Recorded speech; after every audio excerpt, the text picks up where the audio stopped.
Hello everyone, I'm Victoria, and today I'd like to do the A Little Less Lonely book tag. I was actually tagged by Lauren from Offbeat Book Digest, so if you haven't taken a look at her channel, please go do so now. She is an amazing booktuber, she's a ton of fun, she has great taste in books, and I love her channel so much. Please go check her out, links in the description. So let's get started with question number 1, which is what classic seems to get you? So this is what kind of classic book where you either highly identify with some of the characters or it just really seems meant for you. For me, I actually picked Pride and Prejudice by Jane Austen. So the character that you're thinking I identify with is probably not the character that I actually do identify with.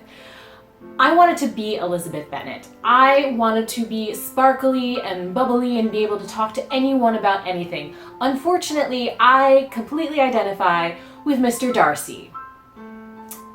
Yup. If you're familiar with the Myers-Briggs personality type, these are about 16 different personality types that you can go online and take a test to see which one you fit into. I am actually an INTJ, which is not very common and is even less common for females. And usually when you look up different INTJs in fiction, you find Mr. Darcy listed under them. And I can absolutely identify with him and see that, kind of being aloof, hating small talk with people.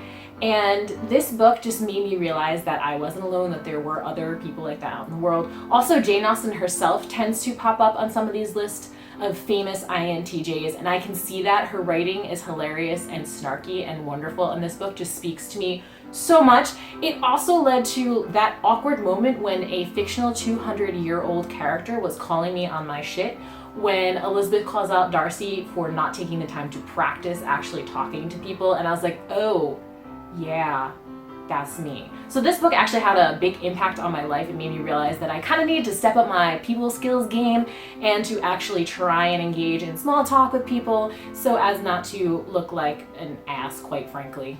Next, for a modern classic that I identify with, I would say the Horatio Hornblower series by C.S. Forester. So again, the main character in this is often on a list of INTJ fictional characters, and I can absolutely see that. So again, this was something that I read in high school, and again, it was super important for me to be able to see that there were other people like that out there in the world, other people that viewed the world the same way that I did. I absolutely love this series. It's fantastic if you want to give it a chance. It is a series that follows Horatio Hornblower and his rise through the ranks in the Navy during the Napoleonic Wars. Next question is a surprise, a book that surprised you with how much it affected you. For this, I'm going with Couture and Lord Death. So I went into this thinking, oh, it's just going to be a nice fantasy YA book, not too much trouble, not too much thinking involved, but what I got was a beautiful, wonderful fairy tale. The writing in this isn't very dense, it's not very verbose, the words are simplistic, but it is again written sort of in that fairy tale-esque style, and so we actually have a lot of really profound and beautiful sentences that might not use super complex words. I was just taken aback by the beauty of this story and the bittersweet quality of it. Going into it, you basically can figure out what's going to happen. Couture meets with Lord Death in the forest, and he gives her an option. He says, if you can find your true love within a week, then I won't take you. And I think we all kind of know what happens and where it goes, but it's still a beautiful journey, and I loved it. And I cried through most of this book. Honestly, I was like crying like a baby, and I was like, no, I'm gonna read this book, I'm gonna finish it, and I did. And then after that, it just stuck with me. It was like a week later, and my mind would just turn to this book sometimes, just randomly out of the blue. And so I was just really amazed at how much this had an impact on me and how much this stayed with me and how much this affected me. Next up, we have a book that you read at just the right time. So for me, this is actually Siddhartha by Hermann Hesse. I don't usually read translations. I'm kind of still a snob about that. I have tried to put away a lot of book snobbery that I had in the past, but I still can't really get behind translations because it's not the author's intent and blah, blah, blah, blah, blah. But for some reason, I decided to pick this up even though it was originally written in German and I did not read it in the German. I read it in the English translation. And I picked this up during a time when I was having some emotional issues.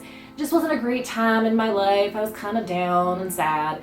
And this just really, really helped me a lot. I don't know, there was just something about it that just spoke to me and just gave me kind of a calm, a peace. It just really helped me out a lot. We can talk about how this might be kind of cultural appropriation and ripping off Buddhism. It's probably not the best book in the world. It's probably not the most non-problematic book, but at the time, it was something that I needed. Another book that I'd like to call out for being just at the right time in my life is actually 9 Rules to Break When Romancing a Rake by Sarah McLean.